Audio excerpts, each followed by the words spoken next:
Hey everyone, and welcome back to Beyond the Controller. I'm Gladys, and with me as always is Cryptic Panther, Hey, everybody. Fatti, Hey. and Uberyoutuber. Hey guys. So this is our first podcast after the Extra Life stream, and we wanted to give huge thanks to everybody that contributed.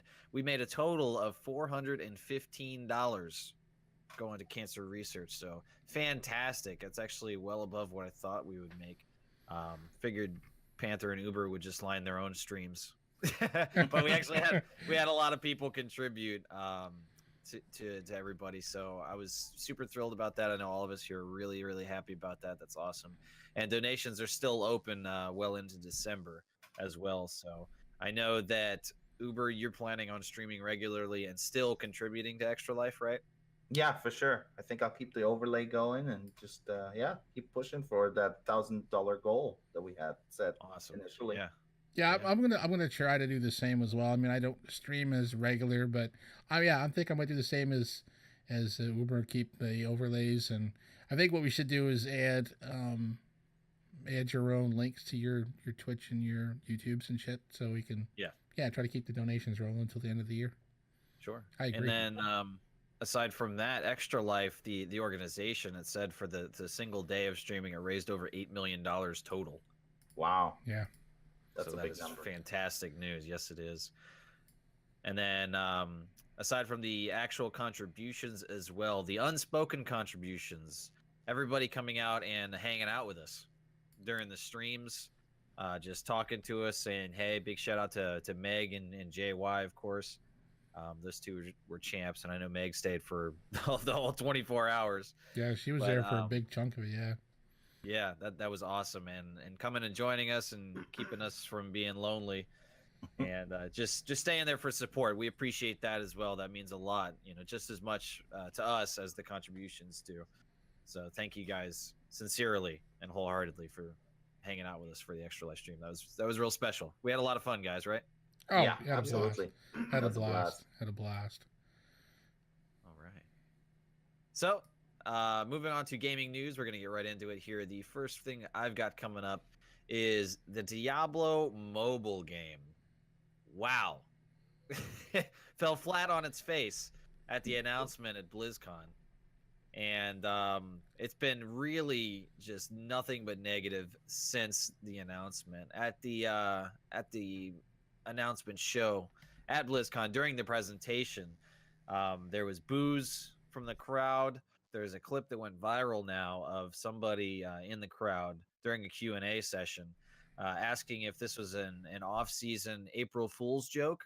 Yeah, that went viral big time. Savage. Yeah, Then, absolute savagery, just brutal.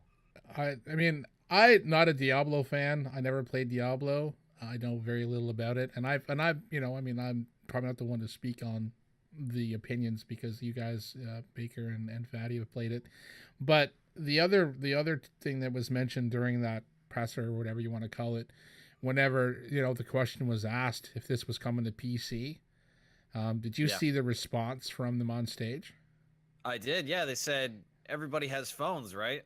Yeah. You all have phones? I'm like, wow, that's as bad as the whole what was it, the Battlefront 2 fiasco on Reddit that had, how many comments and stuff on it, but the whole, we want a rewarding feeling. Like there's been some bad fucking PR moves in the last 2 years. Yep. Yeah, I think there's room for a mobile game for this, but I think ending your BlizzCon, which is kind of geared towards more the hardcore fans of the franchise, like Diablo and such. I think that's just I don't know if that's the perfect place to announce it and time to announce it. I think that also had something to do with it. People were hoping for something a little bit different there.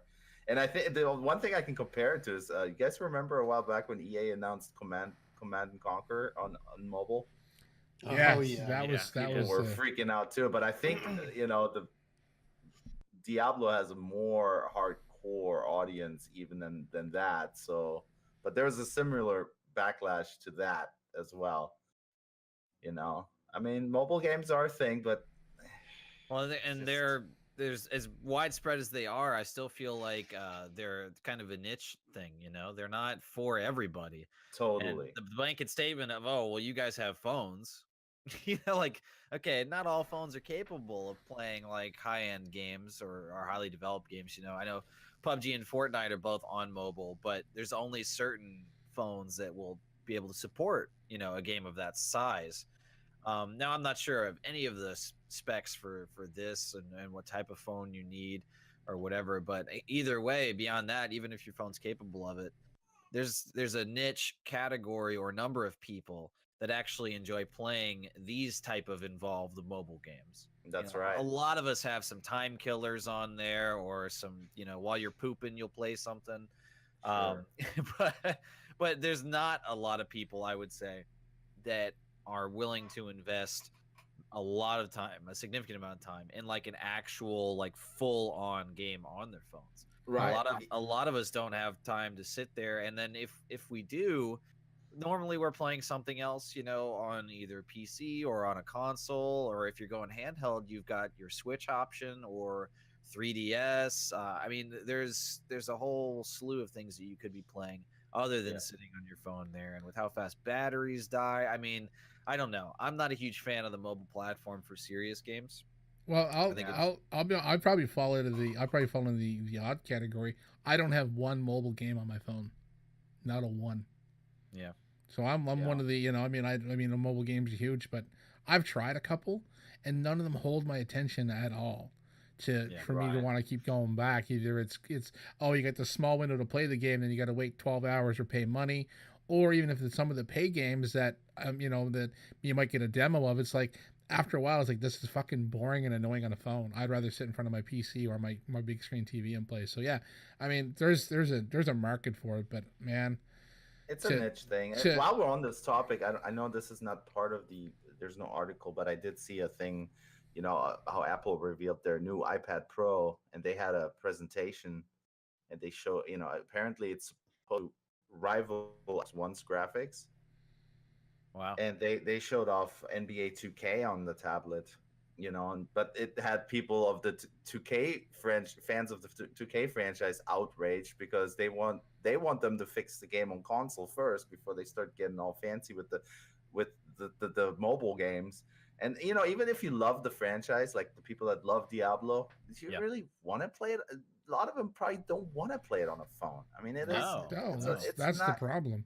you know, and And for I've played a them, lot of mobile games, but it's a watered down experience. To me, I need the controls are just wonky no matter what. I mean, the touch screen, it's I don't know. It's not for everyone. It's very and for niche. them to wait to the end of the press conference to drop this like it was, you know, it was a fucking show ending announcement was just fucking Well, it stupid. certainly was show ending, but not in the way that they wanted. No, Not very climactic. no, no. Yeah. So beyond the initial backlash and negative reception, YouTube and Blizzard are apparently up to some shady things. They're supposedly deleting dislikes and comments, and that they've done some ninja edits to change the video and also kind of wipe some of the dislikes away. And this is, of course, going to be linked in our description. There's a particular YouTube video that kind of spells all this out for us pretty much from start to now, and it's got a lot of a lot of good information in there. It shows some side by side gameplay as well, and this is one of the other things. And the developer of this game, in partnership with Blizzard, is called NetEase, and they've made two basically cookie cutter Diablo mobile clones, to where they look almost identical. Now the UI is different in the newest Diablo mobile game, but they look, you know, pretty much pound for pound just about the same. And those two games are called Endless of God and Crusaders of Light. Um, so the backlash as well increased upon seeing this direct comparison side by side, because it doesn't even look like Diablo was made from the ground up, despite Blizzard's claims.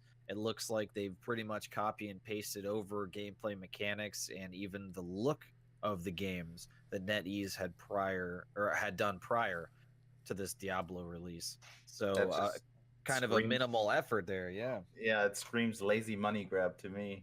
Yeah. And I think that's NetEase. I think I've had they. That's what they specialize in, making clones of games. Because I Mm. remember before Fortnite was a thing on mobile, they had a Fortnite clone called like Fort Craft or something. Holy And fuck. yeah, I downloaded it to check it out, and it's like, okay, yeah, I get it. Well, So that's it that's that's screams that's lazy. that's the mobile market to me, though. A lot of the times, it's they take screenshots of actual games and slap them on as a thumbnail, and they put out some fucking garbage behind it that's usually geared towards pay to win to force people to fucking spend money on it. It's like, well, it's not this particular game, but it looks like this particular game, and there you go, play it, give us fucking money, and then 5 minutes later, another game comes out that's the same thing. It's a copy and paste of the game that was just released. It's fucking sick because there's no regulation. I mean, there's no it's I don't know. I mean, it just seems like everybody and their fucking dog can make a fucking 1,000 mobile games, and the market's flooded with just crap. And that's exactly what this is going to turn into. I guarantee it. It's just another fucking crap game designed for people to spend money on and get no actual enjoyment out of it. It's that whole the whole the whole mobile market is shiny and the quick noises to make you. It's like a gambling machine.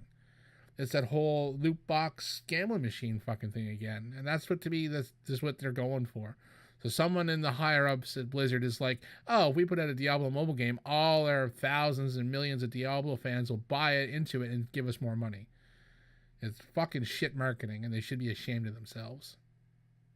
Well, right now, it's an overwhelming tide of negativity because the Diablo Immortal, that's what this mobile game is called, cinematic trailer is currently sitting at 15,000 upvotes, like thumbs up on YouTube, and 406,000 dislikes.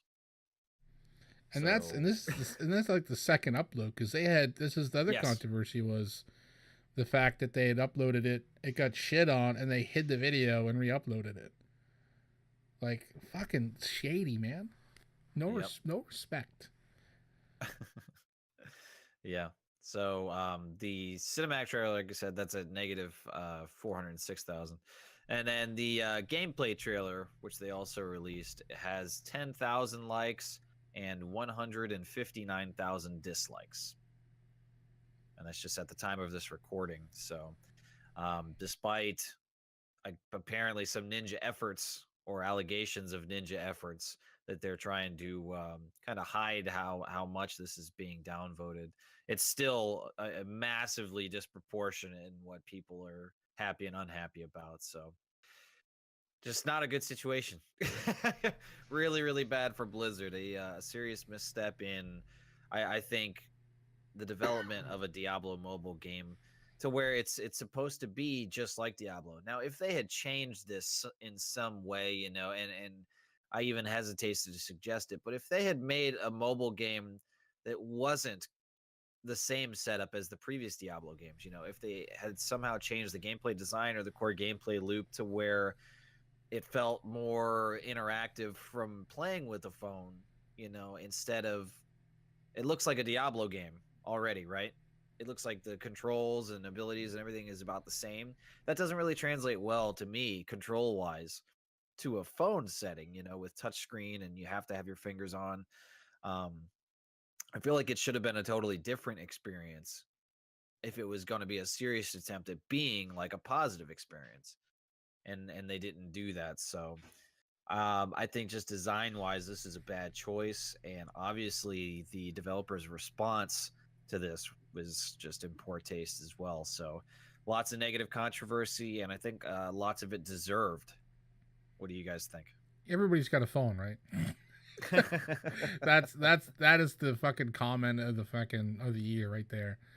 Like fuck. Like I mean, like I said, I don't play the Diablo games, but if I was a fan, I understand the outrage. I mean, Yeah. who wants a fucking their PC game that's been out for how many years, how many millions of fucking hours people have put into this game over the decade or more it's been around to shit on the fans and have. I mean, if they had announced a mobile game like at the middle of the press conference and here's another way you can play your game, or it's tied to something within the Diablo world, but it's not quite a new Diablo game. I don't know. I mean, it probably could have been a better presented option. But if they had announced a new Diablo 4, I mean, I think the fucking internet Sure. those likes and dislikes would be opposite. And somebody even asked in the Q&A whether it was coming to PC, and the developer responded, no. There's no plans for this to come to PC at all. And that's actually when most of the boos. And that's and that's when the comment came out is everyone has a phone, right? I mean, that's not how that's PR and not not proper game developers doing a fucking press conference. That's what that sounded like. Yeah. Like what were they expecting? Fatti, what do you think? You've been quiet on all this whole time.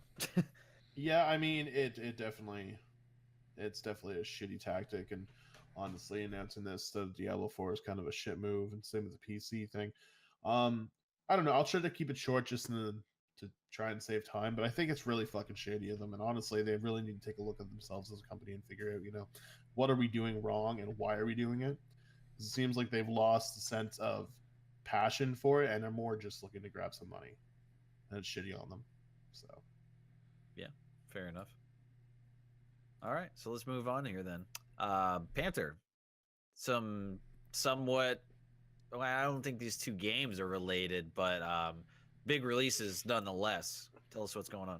Well, it's potential. I mean, it's not been 100% confirmed, but it definitely does sound like it. Prepared remarks from EA. It appears that Respawn Entertainment will have multiple games released holiday of 2019, which may include, and it may include, put quotations around that, Titanfall 3, which don't care, and Star Wars Jedi Fallen Order, which we know absolutely nothing about. Right. In these prepared remarks, EA revealed that there were new projects underway across multiple studios, including games from Respawn, slated to launch next holiday season. And I mean, that kind of falls in line with the Titanfall releases. Definitely. I'm not a fan of the Titanfall games. To me, they're just Call of Duty with mechs. Maybe I'm wrong. I tried the beta for Titanfall 2, and it just felt like Call of Duty to me. But I'm not a COD fan, so maybe it translates better than it does to me to other people. I know it wasn't well received, Titanfall 2, because it had an actual single player. It seemed to be a little more well received, but still, I don't think it's a moneymaker that they expected it to be. But which is sad, because it's actually, I would choose that over Call of Duty or even Battlefield. It is a fun game. I mean, I played the shit out of Titanfall 1, and Titanfall 2 was fucking superb. So yeah, that's what I heard. So like I said, yeah, and the thing is too, the game shortly after release is like stupid sales and discounts and giving it away almost. It's like here, we made this game and we want everyone to play it, but no one plays it, and it's just bad timing. I think is a lot of it too. When it came out, it was some bad timing. There was some of the big games at the same time. So, but the new Star Wars game, the only thing we know about it is a third-person Star Wars title that was revealed at E3 this year by a really weirdly done interview in the crowd. Yeah. Like during the event, this chick sits down with one of the guys from Respawn. It's like, "Oh, you're making a Star Wars game?" He's like, "Yeah, I'm making a Star Wars game," and that was kind of it. It's like we have no fucking clue what the fuck anything about it. So I think they were still recovering from the dude that they interviewed the year before about that No Way Out game. Oh Jesus! Other train wrecks at every other EA fucking press conference they've had. It's cringe fest. Star Wars makes sense though. I think that's what they're going for, like an alternate rotation of Battlefield and Star Wars, right? 1 year. Well, Battlefield. And then I think they're also trying to save face when it comes to Star Wars fans, because they have fucked up a lot. They have, as a huge releasing a decent Star Wars game is probably within their plans to try and bring back that franchise a little bit. I could see Disney eventually stepping in and say, "Yo, EA, you fucked us. We're taking it, and we're handing this over to other companies." Well, I was just gonna say that the 5 years that they've had the license agreement with Disney, they've made 2 shitty Battlefront games. Yeah, that's it. It's all we've had in 5 years. So, I mean, we know Respawn makes some good looking titles. I mean, I'll admit the Titanfall game, it doesn't look horrible. To me, the gameplay is what turns me off. So, yeah, I mean, they revealed this called Fallen Order. It's it's supposedly a single player game. Maybe, we don't know. Like, that's what it was kind of hinted at. So, I'm hoping we're going to see a hell of a lot more information on this. Like, the Titanfall game doesn't interest me. Like I said, maybe they'll do something big with 3 that'll turn into Tides and want me to play it.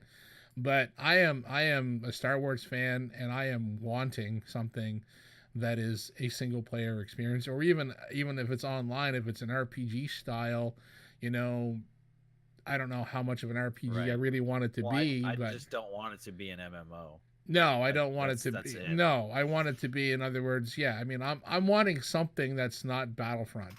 I mean, as amazing as those games look, the video, the visuals, and the audios in those games were so fucking amazing. But it was there was nothing to do with it. It got boring fast, and that's sad. Yeah. But yeah, I mean, this is still not 100% confirmed of these 2 titles, but it definitely would lead to me to believe that they need to put out a Star Wars game that's not going to suck. And like I said, it seems to fall into line with another Titanfall game. So yeah, 2019. Eventually, we're going to see something from Respawn. We're not 100% sure if this is it, but this is my guess too. I mean, I wouldn't think they're going to launch 2 new completely IPs that come out of nowhere at the end of 2019. So yeah, that's what I'm thinking too. That's on par. I mean, they need to do something with Star Wars, and it seems like it's about time for another Titanfall game at the end of next year. So we'll find it. I guess E3 will be the teller for sure. Yeah, I'm sure we'll get announcements then. And we got a long way to go till. Oh yeah, big time. Late 2019 as well. So yeah. This will be confirmed or moved at some point, probably in the next 6 months. For sure. Yeah, they'll do it at EA Play for sure. They always wait for that, so that'll be a reveal. All right. And Fatti, I think right now you're the only one that's seriously giving this game an attempt. Some controversy there as well. Which game am I talking about, and what's going on with it? So I enjoy his said controversy. Fallout 76 has microtransactions. Who would have fucking guessed? It's so Bethesda recently activated their online store for Fallout 76, and in this store are microtransactions. I don't know how no one saw this coming, but apparently they didn't. The store itself, all it sells is cosmetic stuff. I've looked through it myself personally, and it's all just, you can get different colored suits, hats, stuff like that.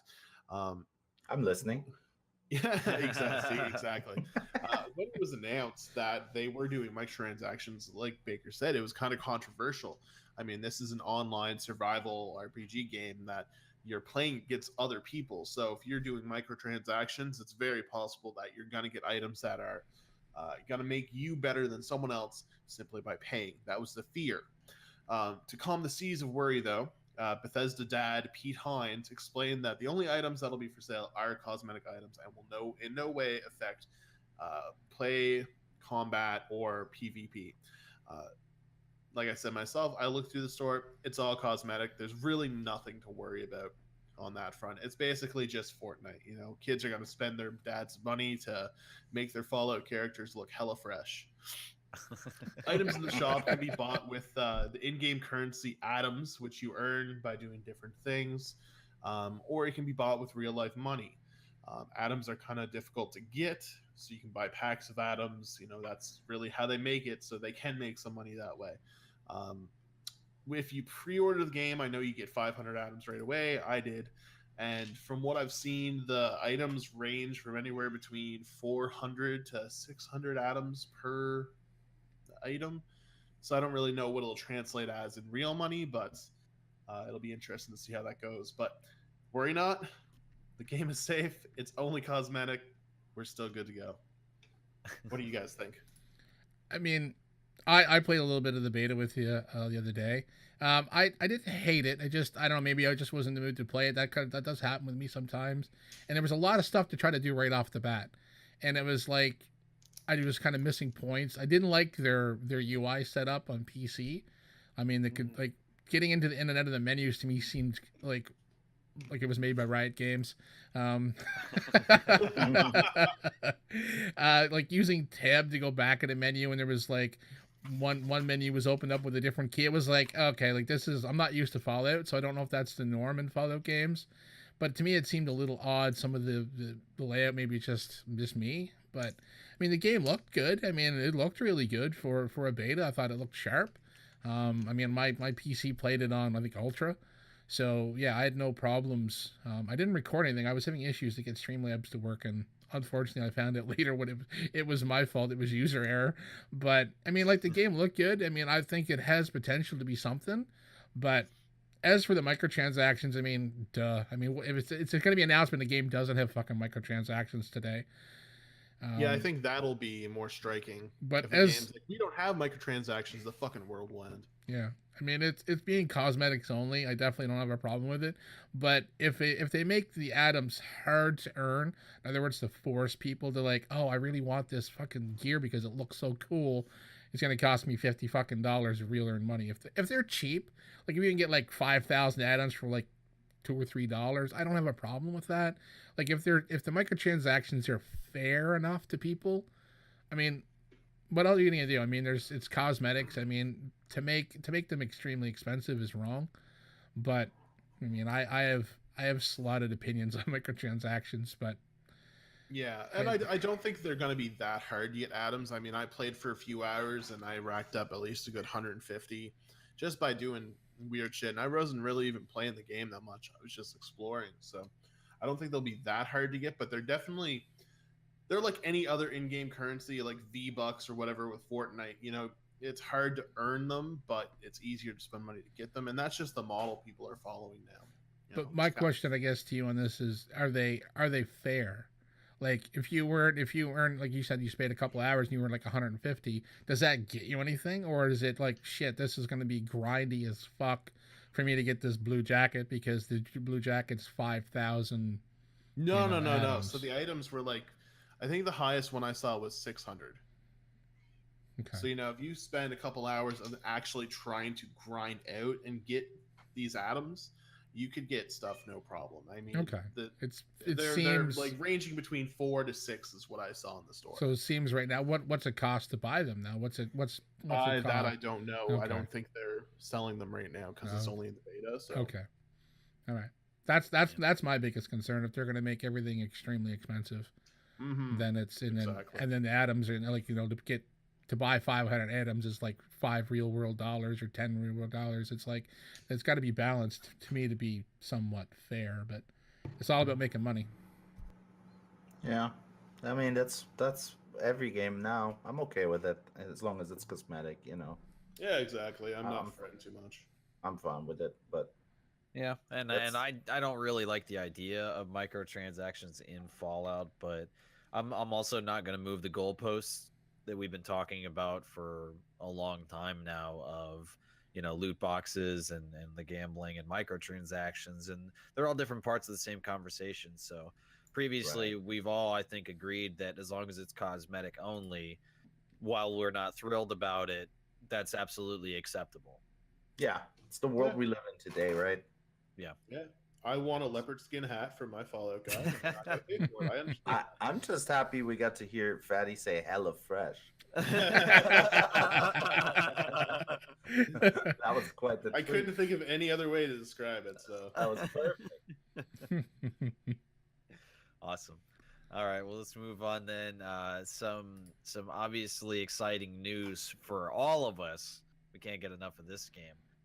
Uber, what are some numbers for Red Dead Redemption 2? Where are we at? There's a little indie game named Red Dead Redemption you guys may have heard about. You may not have. It may have slipped through the cracks. NetEase make that? Yeah, they're making the clone. Yeah. It's mobile. Redneck Redemption. Redneck Redemption. Fuck, we better copyright that fucking name because you know someone out there is making that already. We better copyright that name right now. Son of a bitch.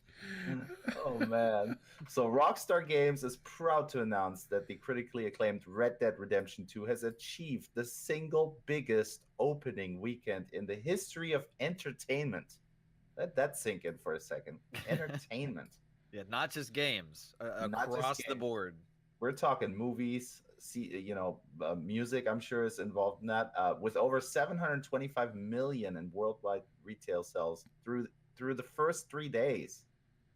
Red Dead Redemption 2 is the second highest grossing entertainment launch of all time, right next to Rockstar's game's other franchise, Grand Theft Auto 5, which achieved over $1 billion in retail sales through 3 days.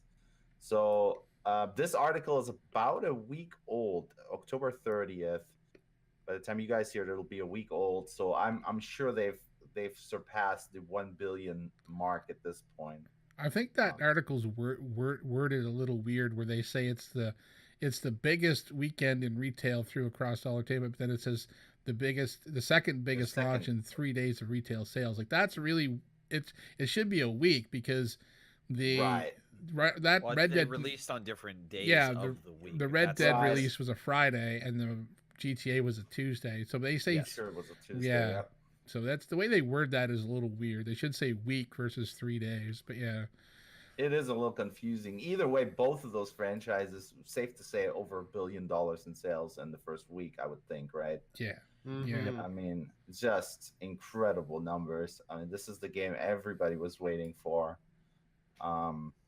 Yeah, they're raking in the cash, and guess what? For everybody that's saying offline single player games are dead, there is no there's no online multiplayer in this game yet. Both of the games, GTA 5 and Red Dead, both released without online mode active. So that's right. So EA, we know you're listening. Yeah, clearly. Yeah, so that's just incredible. We all picked it up. Everybody I know pretty much picked it up. If they didn't, I'm no longer friends with them. It's like if you ain't playing this, what the fuck is wrong with you? Well, yeah, if you like video games, I mean, be honest though. I mean, like some people just don't like. I know a buddy of mine said he's not playing, not interested at all. I was like, what? You high? You come to work stoned as shit? Well, it's a broad experience. There's a lot of things to do, and you're not really scripted because it's so open. You can do a ton of things in this world, but if you're not at all interested in the setting, then I can understand that. For a lot of kids these days, they want their shooters and wall jumping and building shit, at the speed of light. I can understand why they would just be like, cowboys, nah. Oh, I get it. And I mean, it's not for everybody. I mean, like I said, the buddy of mine who mentioned this, he's bigger into the sports games and stuff too. So I get it. But I mean, those numbers are just fucking ridiculous. But we knew they were going to be big. We knew it. Yeah, we did. Of course. But yeah, if you're into video games, or if you're into the tech of how video games are made and things like that, it's surely is something to check out. Red Dead is just amazing. I mean, probably the best looking console game ever made. I mean, tech-wise, this game is amazing. The detail they put into it is just out of this fucking world. Right. So even if you're not into the setting, or there's something to appreciate with this game. And I've been told, I don't know if this is true. I haven't really gone through the settings much. If you're not into the blood and gore and all that, I think you can turn that off as well. But why would you want to? I know. I'm just, Yeah, there's some screen. I was doing my live stream at the end of Extra Life. I took over the last about 40 minutes there for Uber, and I was just kind of fucking around. I was trying to stay away from the story stuff because I didn't want to spoil it for anybody. I was just doing some random shit and stuff like that. But I was in this one part of the thing, and I'm like, I just wanted to. It's a kind of a sick thing to do is to rope a live piece of livestock and murder it. So I'm like, anyone squeamish, you might want to look away because I roped and murdered a sheep. It can be graphic for some people, and I get that. It's definitely not something that for everybody the gore, and it definitely shouldn't be shown this to little kids. But I mean, it can be shocking at times because I know the first time I fought a guy, we're just punching each other, and my girlfriend was sitting right next to me watching it. And all of a sudden, and I don't know, I was just button smashing. All of a sudden, Arthur, the main character, my dude that I was playing, pulled out a knife and just freaking stabbed the guy, brutally murdered him. And my girlfriend goes, "Jesus Christ!" Yeah, It it came out of is. nowhere. She It was is. not expecting that. So It it's, is, yeah, it is definitely something. I mean, yeah, but I mean, back to the technical side of it. I mean, I play this on the PS4 Pro, and I played mostly been playing it on my PC to record because it's easier to record through OBS than use a setup of it otherwise for me. But I was playing this on my 55-inch 4K TV, and riding through the woods, just slowly riding the horse to a path in the woods. So someone's alarm's going off. this is normally when I wake up. and it was it was getting pretty dark, and the light through the trees, you could, if someone walked in and I didn't have the mini map on, they would swear I was watching a fucking movie. Right. It looks that fucking good. I mean, there's some parts of it you tell is a video game, and it does have that look, when you see some NPCs in some of the little towns, it definitely looks video game-ish. But when you're out in the wilderness and you're riding, especially at dusk or in early dawn when the mist is coming off like the swamp, the fucking game looks like a movie. Like, I am blown away by the graphics. It's a technical achievement. They were right when they said they were, raising the bar. They fucking did. So, if you're not playing this game, I recommend you checking out some of the videos and some of just some of the screenshots, just to see what the scope of this game is. It's unbelievable. Yeah. It's the first video game that I've honestly really felt like I'm in a living, breathing world. Yes. That I'm just part of. I'm not, that I'm just a small part in this huge world. There's rabbits going by, and there's deer, herds of them, and it feels like a living, breathing world. And that's the first time I've ever experienced that with a video game. There've been a lot of open world games, but this just feels like it has life, like it actually has life to it. Yeah. Well, it's definitely next level. Mm-hmm. For sure. Okay. So we'll move on here. Another Red Dead topic, and this is about Red Dead Online. As expected, this is no surprise to anybody, but people were digging into the game files and have stumbled upon some unused catalog categories. And the catalogs in the game basically are how you look through more options. So this game is so involved, actually, that when you go into like the general store, you can look on the shelves and you can get things directly from those shelves. Like, that's how you can buy a lot of things, just purely visual. You don't have to open up a menu. You don't have to even talk to the shopkeeper. You can just go to the shelf, grab something, and it'll take the money out of your wallet, and now it's in your inventory, and it's seamless. But one thing you can also do is if you go up to the shopkeeper, you can open the catalog, and it's got every option from that shop listed. So in the game files, somebody dug up a catalog, and this is obviously going to be implemented into Red Dead Online, and it's properties. So again, no surprise. In GTA 5, of course, you can buy apartments and stuff like that. You can buy properties in different places. This game is not going to be any different in that respect. There's 10 listed, and only one of them actually has a tagline. But they just have placeholder prices and descriptions right now for the other 9 of them. But property number 6 has a tagline of rugged homeliness in the countryside. So probably some old ranch or maybe a cabin out there. But yeah, I mean, I'm kind of excited for Red Dead Online, and I know Uber, you maybe were a little hesitant at first, and then I remember you saying specifically you're actually low key pretty hyped for online as well. Yeah, I am. I really am. And I was telling you guys before we started recording that this is a game. As much as I love it, I got to be in the right frame of mind to play it. It's not a game like Pez where I can just jump in for 20 minutes, obviously, and do something. I don't know. I feel like I don't. I want to give it its proper dues and carve out like a 2 hour time slot in order to actually be able to play this game. So the online, maybe the multiplayer may actually be able to help there if there is a shorter amount of time. If I only have an hour, if the online is good, that would be maybe an option to jump into that, rather than into the story, into the rather heavy story mode. So I am excited for the online multiplayer, but I'm okay with waiting for it too, which is fine. I'm not super impatient about it because I am enjoying the story right now, and I'd like to get through that for once, because you guys know how bad I am at finishing games. I really do want to finish it, so I'm okay. I don't need any distractions right now, but I'm excited for it. Yeah, and I'm excited for it as well because I remember Red Dead Redemption, the last game in the series. The online mode for that was a lot of fun actually, and we didn't play too much into it because this was released in what was it, 2010?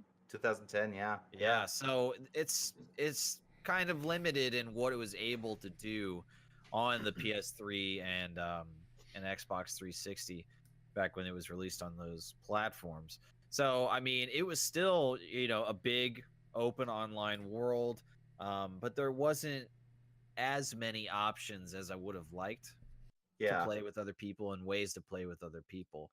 That's not going to be the experience in this game. I'm not anticipating. I think that No. they're going to really, really pack this, especially because of the success of GTA Online for them. Yeah. Money wise, at the very least, they know if they design this right, that they can really make some more bank on this, and probably more than the $1 billion that they made in the first week of sales. Right. And they could double it potentially. This is a game that'll live into the next console generation. Yes. For sure, right. Yeah. Yeah, well, I mean, GTA did that, right? It released on Yep. the last gen, and it's still blowing up in this gen. It's still selling like crazy. Yeah, on the Steam charts, it's regularly in the top 10, right? Yeah, that and even the UK, some of the UK charts, every once in a while it peaks into the top 10, if not all the time. Yeah. Wow. Yeah, I'm stoked for online. I just hope. I know we're getting it as a beta when we first get it because they're not going to fall on their face like they did with GTA 5. That online launch was a fucking train wreck and a half. I just hope they do it with, you can do in GTA where you can just do like a lobby with friends. If they do not have a lobby with friends only, then this will not be a good experience. Well, I don't know about that, because the problem with GTA is you have griefers. You have griefers in every game, but with GTA, they give them the tools to grief you. Like, you have fucking flying bikes and rockets that shoot from outer space. This is a game that's set in the Wild West. I mean, there's not a whole lot of tools that they could use to really fuck your day up. Right. But you're not going to have someone come in on a unicorn with fucking rockets attached to it. No, I get that, but there's still, even whenever GTA 5 was first out and there was nothing in the game like that, there was no like attack helicopters. There were people that would just constantly chase you around with fucking shotguns and sniper rifles just to fucking chase you off the session because they were nothing better to do than to fuck with you. That's in every game. Right. That's exactly the experience I despise, because even though I play games a lot, I am not the best. So you get into a lobby with kids, or even not even kids, but anybody that's really exceptional while playing the game. What do? They shoot you in the face every time you walk around the corner. So you ride into town with your horse, they just wait for you and they shoot you. So how fun is that? Like, that's the problem I have with a lot of online games, like in an open world. It's like, okay, as soon as I try to do something fun, 5 idiots are going to show up and just going to grief the piss out of me. Well, it depends on how they design it, because obviously in this type of game, the type of like Wild West, black hat, outlaw bandit lifestyle, we're playing that in single player, right? And that's kind of what it's built around. So I'm imagining in multiplayer, we are going to see a lot of people trying to do that. The thing that's going to be important is how they dissuade people from giving other players an overwhelmingly negative experience. So, for example, if we're in towns, when we've got all the shops and options and probably some quest lines as well, if somebody starts opening fire at the saloon or out in the streets or whatever, that whole town, I think, should turn against that person, to where it closes off the shops to them, because people remember you. In single player, people remember you if you wear the same clothes, hats, and everything. So if somebody comes in and sees another player in town and wants to grief them and kills that player, I think that town should shut down for that negative person for a couple days in game. I like that. So make it a penalty, so where if somebody tries to grief somebody, it's not going to be worth the trouble, because they get the half-second satisfaction of, haha, I killed that player. Whatever the mentality is of somebody that griefs like that. but Yeah. that they no longer have access to quests, to shops, and that the town will actually rally. And I would love to see a whole town come out, just guns loaded, All the and NPCs. run that person, and run that person out of town. I think that'd I be love great. that. That would be I awesome. love that. The biggest problem with that is those people will just wait till you leave town and that's what they'll do. Some people play the games and that's solely what they do. They just want to ruin it for everybody else because I think as long as Rockstar includes as many activities as we have in single player, I don't think we'll see a problem with griefers. You know, it's gonna happen. But yeah, I mean, I just oh yeah, like I said, we will see griefers, but as long as like we can like jump into a canoe and go fishing or go hunting together or even like rob a bank together, you know, all that stuff that's in single player that makes it kind of good. There will be so much stuff people can do in multiplayer if they implement that correctly, that, you know, we'll see the odd griefer, but I don't think it'll be as bad as GTA. I don't think so. Yeah. I mean, yeah, but I mean, the biggest thing about GTA that was always the most fun for me, maybe not for everybody else that I played with a lot, but it was going into and doing your like a friends lobby and trying to do crazy things. And I already have a long list without even ever seeing the online of this game. I have a long list of shit I definitely want to try and do in online. So I have plans with hopefully with you guys when we can all jump on together to try some extremely fucked up shit in online. So that's why I want like a private lobby style so that you can jump on with your friends and do a few missions and then just fuck around and have fun and just try to do, you know, crazy shit like people did in GTA. But yeah, that's my biggest fear is griefers. But if they see that as a problem and they implement it correctly, I think they could, you know. Well, actually, I might have just thought of a really, really simple fix. Maybe the simplest fix that there is. I would say if you're not in a party with somebody, that it doesn't show you players on the map.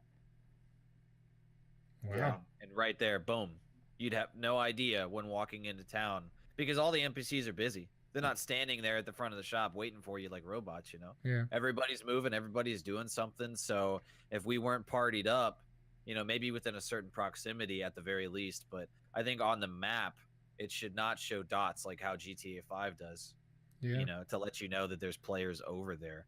Right. I think in passing, a lot of people are not bothered by NPCs, you know, and that would really, really limit the amount of griefing that they'd even be capable of, unless somebody rides, you know, between towns and immediately lights up anybody on site, which they're not going to be able to do.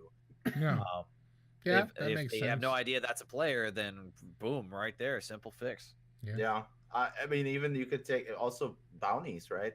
Yeah, you sure. could That's really gonna be look fun. at, you know, what if if the griefer comes in and kills one of us, immediately have a whatever it is, a rewarding bounty put out on that guy's head, you know, dead or alive. And now you rally whoever else is in this map at the time, you know, together to try to get this motherfucker.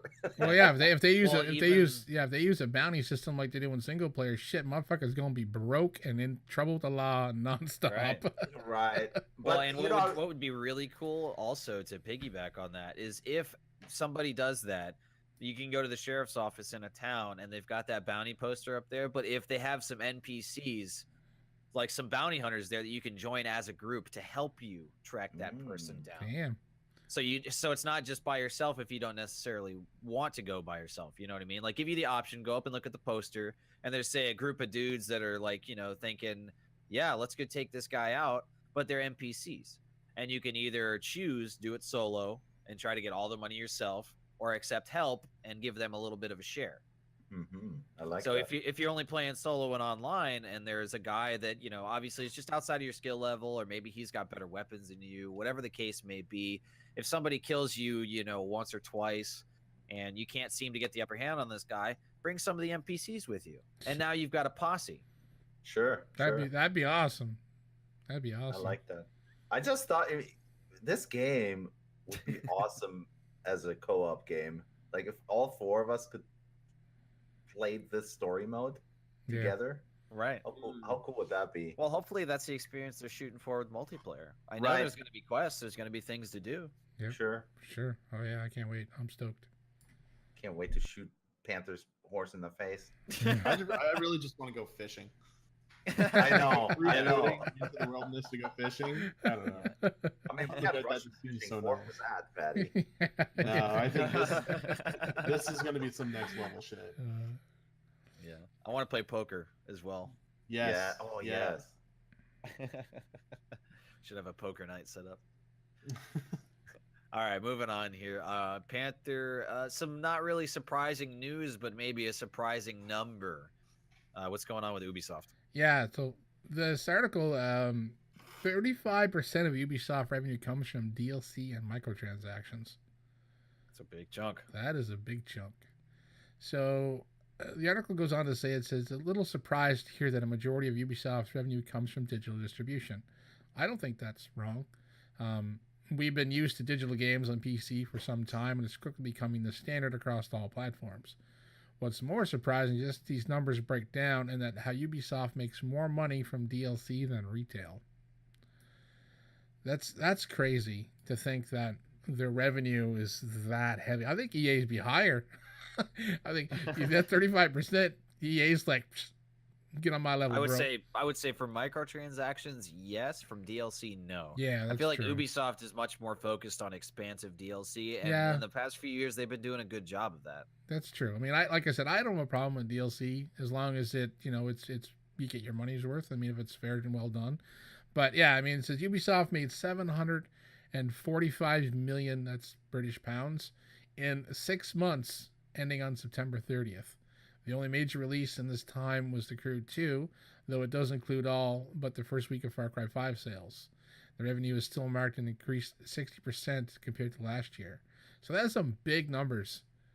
And the Far Cry 5 sales were big, but they have like their season pass had a lot of content for what you paid for it. I got the season pass, and sadly I was playing too many other games to go back and play all the DLC for it. And I probably eventually will, because I did love the Far Cry 5. I do love the Far Cry series, and I did love 5 quite a bit. But yeah, their digital revenue was 51.5% compared to the previous year, totaling. They get a lot of numbers in this article, but and I mean, it's all in British pounds too. I'm not sure why that is. I mean, Ubisoft has a big North American market too, but I guess maybe because their home base is out of Europe, possibly. I don't know. Yeah, it is. It's Swedish, I think. But yeah, I mean, their numbers are huge. There's a lot in this article if you want to skim through it. I'm not going to read all numbers off because after a while they just all sound the same. But to break it down, the PRI accounts for 35.1% of their revenue. That's over a third of the revenue in the last 6 months is generated from DLC and microtransactions. Yeah, and like I said, I feel like they've kind of turned a corner. I don't really feel Ubisoft is as dirty as EA. Oh no. And they've done pretty good, with the exception of For Honor. My experiences with Ubisoft games in the past few years have been mostly positive. I feel like quality-wise, they come out and they're not super buggy, and the DLC that they've released for a lot of their games has been, pretty consequential. There's some good stuff there, so I don't have a problem with them. If you do it right, then I've got no reason to bitch. You expand the game at a fair price. You don't withhold content at launch to expand it later, which it feels like Battlefield is doing this year. And you support the game. Yeah. Then sure, make your money. That's fine. Yeah, like I said, I don't have a problem with DLC on the most part. The microtransactions, like I said, we mentioned that like pretty much every podcast. As long as it's cosmetic, none of us really give a shit that they're there, because a lot of us don't spend a lot of money on cosmetics aside from Uber. But yeah, I mean, like that's I mean, I know now. I mean, the whole transparency of where companies are making their money is a big thing nowadays. Everyone wants to know where their money's being made, and I mean, I don't have a problem. Like the same as Baker said, is there from DLC. It's to me, it gives you a choice to buy extra content. And I mean, yeah, they got to make money. They do have to make money to continue making games, and as long as it's done fairly, I don't have a problem with it. But that's pretty high numbers. I thought that was pretty big, that to know that their DLC was more money than their retail. That's surprising. Yeah, I would have guessed that the split would probably be about 75-25 as far as initial release sales versus DLC. And the thing is, yeah, with the amount of games that are coming out all the time, it's so much harder to even for most people to justify buying season passes because within a month to a month and a half to 2 months there's something else that's coming out that you want to play. Are you going to go back to this game after playing 3 or 4 other titles in a few months to play the DLC that you paid for? I know I'm one of them. Like I said, I bought the season pass for Far Cry 5 and I've only played one of the DLCs and didn't even finish it Yeah, because I was playing so many I'm a other different fan. things. So I mean, it's not their fault, but I mean, it's going to be harder down the road for some of these companies to rely on DLC as being a massive selling point unless they really make it to the point what they're doing at Ubisoft is making it an actual other experience. Because Yeah. the DLC for Far Cry 5 had nothing to do with the damn Far Cry 5 game. Right. So I mean that was awesome. That's one reason why Well, I bought into it. It wasn't keeping just it interesting too, because Wildlands had that Predator DLC, yeah. which who the hell would have thought of that? But once they did, it made perfect sense. Yeah. And that's pretty awesome. Yeah. So yeah, I mean, like I said, Ubisoft is not. I mean, they're not the saving grace of video games, but they're definitely not the poison that EA is turned out to be. So yeah, I got no problem to making money this way, and as long as they keep everything on the up and up, I don't have a problem with it. But yeah, those numbers are shocking. Sure. Yeah. All right, let's move on then. Just more Ubisoft news. Fatty, is this a curious choice for you, or does this make sense? I don't know.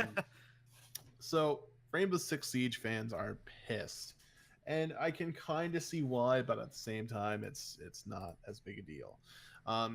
Ubisoft announced recently that it'll be making changes to Rainbow Six before it releases in China and other Asian markets in the near future. These changes are to basically allow it entry into those countries. A lot of Asian countries, especially China, have strict rules when it comes to video games and what it's able to depict. So Ubisoft will be making some changes to not only the maps, the maps themselves, sorry, but also the art and the sort of graphics that's displayed in the game. Some of the changes include removing anything depicting gambling, blood, and sexual references, such as the slot machines in a popular club map. The skull emblem that represented team kills is now just a face with a mask. They've removed like blood splatters from walls and stuff, and also a big neon sign in one of the maps of a stripper on a stripper pole. It was changed to just a hand, which is kind of stupid, but again, it's so they have access to these countries. This pissed off fans, not because the change is so much. A lot of them said, yeah, this is censorship. But the reason this pisses them off so much is Ubisoft is doing these changes globally, saying or meaning that it won't just be locked to Asia. They're basically making one global build of this game that will affect everyone. A lot of fans call this laziness because Ubisoft admitted that they're only doing this globally in an effort to reduce workload and not to duplicate work that they'd have to do in multiple regions. So it's upset a lot of people. A lot of people are saying they're being censored, or Ubisoft is not looking at their North American players and giving respect to them, or their European players. But weirdly enough, Ubisoft also recently said afterwards that some of the changes cannot be global, so they're going to be making a region locked build that will include some of these changes and that it won't affect current players. So they're kind of contradicting themselves. Yeah. So it's really hard to figure out what they're actually doing, but what they've done so far and what they're saying they're going to do has pissed off a lot of people. And like I said, I can kind of see it, right? It's a game that we've been playing. I'm a huge fan of Rainbow Six, and I've played a lot of Siege. And we've been playing it for a good couple of years now. And it's been steady with updates and everything. So they've been doing good with it. But they're sort of alienating their current fan base by making these changes just to appeal to one place. And they're taking out a lot of stuff that, while it might seem small, it is kind of saying, well, we care about this more right now, so fuck you guys in the future. But at the same time, I look at this and it's like, I don't give a fuck about slot machines or a neon sign in a map. That doesn't make a difference to me. The gameplay is still the same. Right. So it seems So- overall that those are just small changes, right? There's no like real big, they're not getting different maps available only to them or weapons or anything like that. Exactly. They're Map, just taking map some things changes. out. Yeah, they're just taking some things out to allow them in these countries, because I guess China has some crazy rules about not depicting sexual acts, not depicting gambling, certain blood and death and gore graphics can't be involved. So they're only making small changes to do that. But I guess the outcry is people are saying, this is censorship to the people who already have this game, and I don't see it.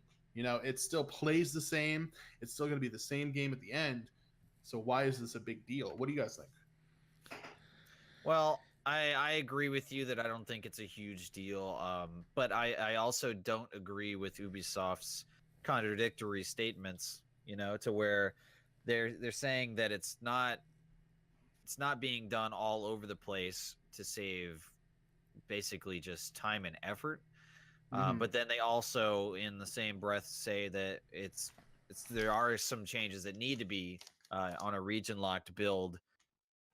They didn't even give really a reason. It doesn't sound like some of these things we actually have to do that for. So, yeah, if they're gonna do it, then I don't understand why they don't just region lock it, and that would solve both of the problems. They could... Exactly. If you're going to go halfway with the build, why not go full way with the build?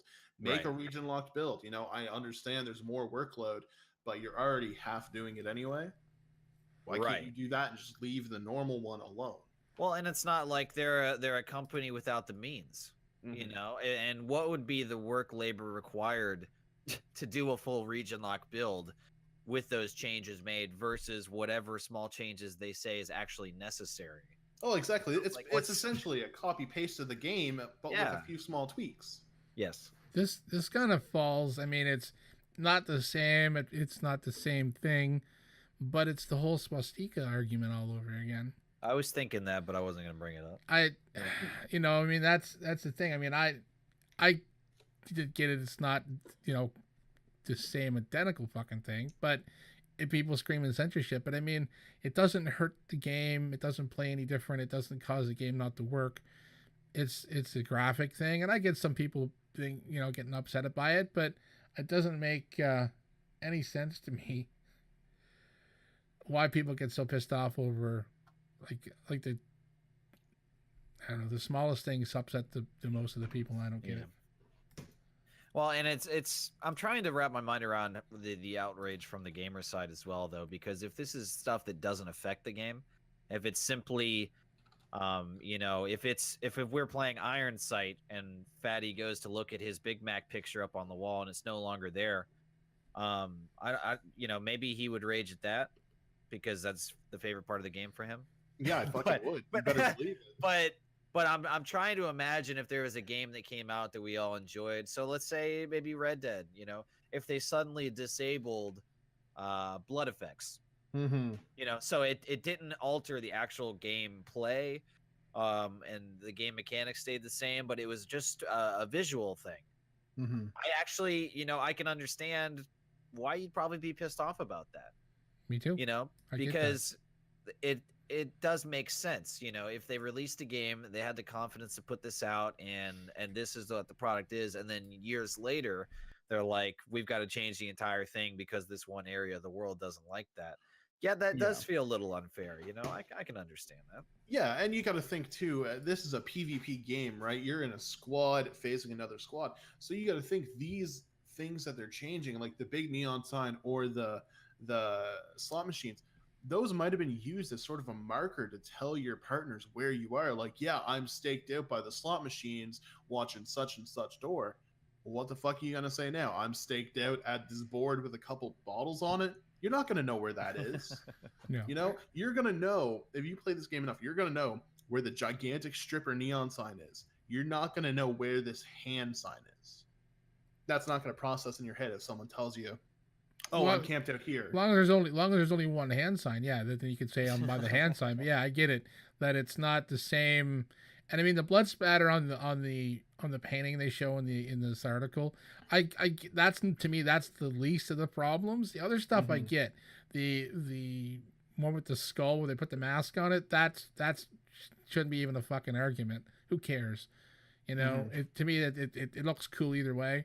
But yeah, I mean, some of them I get why people are going to be upset. But yeah, I mean, if you said Red Dead, if they removed the blood from Red Dead, I'd be fucking pissed.